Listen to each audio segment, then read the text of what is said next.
Okay, so not quite to plan. Basically, me being me, I recorded a really good YouTube video and I deleted it. Yeah, you've heard me right. I deleted it by accident, being clumsy.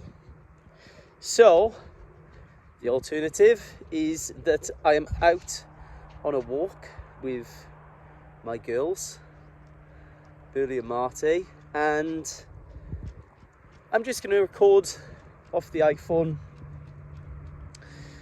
talk to you a little bit about something that, well, in the morning when I wake up, that's like my content time. That's when I put a cup of coffee on, I get to work, and yeah, basically I come up with ideas, things that I want to talk about for the day. One of those today was, oh, there's a car coming, hang on a sec. That's one of the only things about this road. It's lovely, but it's just cars all the time. Anyway, yes, one of the things that I was talking a little bit about this morning was my decision to go teetotal. I'm 26 now, going on 27 March next year. I gave up alcohol when I was 20, so that's 6 years now that I have been teetotal. And yeah, basically I just talked about my experience, and I thought I'd talk about my experience today, why I decided to make that decision as a 20-year-old. And when I bring it up, people often will ask me and say, or think or assume that I had some type of alcohol problem. It couldn't be further from the truth. I don't have an alcohol issue. And it just speaks really to the extent of how accepted alcohol is today in society. Like, you know, if someone gives up, people just automatically assume that you've got like this addiction or history of addiction. Anyway, I basically decided, because alcohol wasn't something I was massively into anyway. Like, you know, when I went out for a drink, I don't know, it was never really my thing to begin with, to be honest. And so, you know, I just, that was one of the things that played into it. The second one was, and really, to be honest, was the last nail in the coffin for me, was that when I started running this business, which was when I was around about 20, I had really early mornings, and I also decided that I wanted to, I suppose, you know, become the best version of me through lifting, and, you know, to become or to get to the top of my sport. That was always the intent for me, and still is. So it didn't align with my goals anymore either, and that was another big reason why I decided to give up. And so, you know, listen, because I know there's a lot of you guys out there, like, drinking is, especially in the UK, is a part of our culture, and it is hard to give up in this world. In a second, Marty's way back, this dog, honestly. Anyway, where was I? Hopefully another car doesn't come.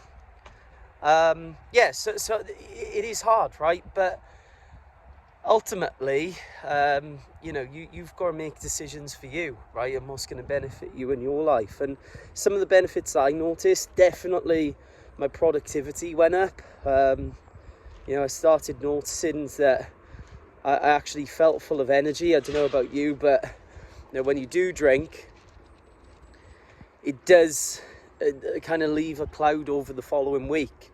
You know, if you're really, really, really used to drinking, then you probably didn't notice this. But when you actually do go teetotal, I was, oh my God, like, I feel so much more productive now. You know, I feel way more energy. And listen, there's another car. You know what? I'm going to stop taking them here. They do love it. Marty, come on. Yeah. Anyway. Cars. fucking cars. Right, anyway. Where was I? Yeah, so I did notice that my energy definitely was something that, you know, I had, like, if I was like 60% before, then, you know, I'm definitely 90% now. So that was a big one for me. The other big one was confidence. I feel like today especially, we drink a lot of the time because we want to hide behind the bottle. Not everybody, but a lot of people. And, you know, it is valuable for some people, especially if they're shy. You know, as a social lubricant, you know, they can loosen up. Of course, like there's a positive to that. There's a net positive socially. But the problem comes is when people rely on it, right? Like, I know so many people that they completely change after a few drinks.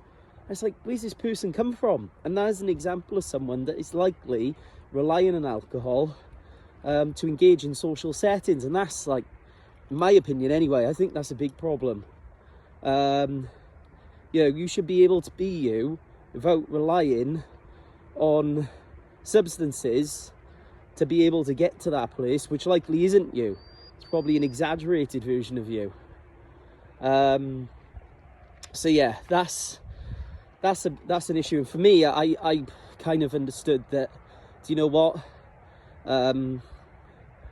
This is something now that has helped me with my confidence, because I can be myself, you know, despite being in a room full of drunk people, which I thought, like, for me, that was pretty hard initially. But my confidence now, like, I'm 100%, you know, to what I think myself is. I am being myself, if that makes sense. And the third one is that, I made a commitment that's bigger than me, right? Yeah, of course the commitment was giving up drink, but it was also a commitment to picking me, to picking a path of self-development and growth. To really represent, now I'm going to back myself. You know, I'm going to do what I want to do. And there's a lot to be said for that. Now, do you need to give up drink? That's your decision, isn't it? You know, it's something that ultimately, like, having one or two, like, is it the end of the world? Absolutely not. Every now and then, if something that you enjoy, then go for it, you know. Now, is it healthy? No, but a lot of things aren't healthy, but in moderation, they're completely fine long term. It's about weighing up the pros and cons and the life you want to live ultimately. And that's only a decision that you can make. And for me, will I ever go back? Who knows? I'm not going to be pressured by anybody else, that's for sure. If I want to, then I will. If I don't, then I won't. So yeah, anyway, I just thought I'd share my thoughts on this walk. I'm going to go back now. It's cardio day. So I'm going to do a bit of cardio. And yeah, we'll call that one there.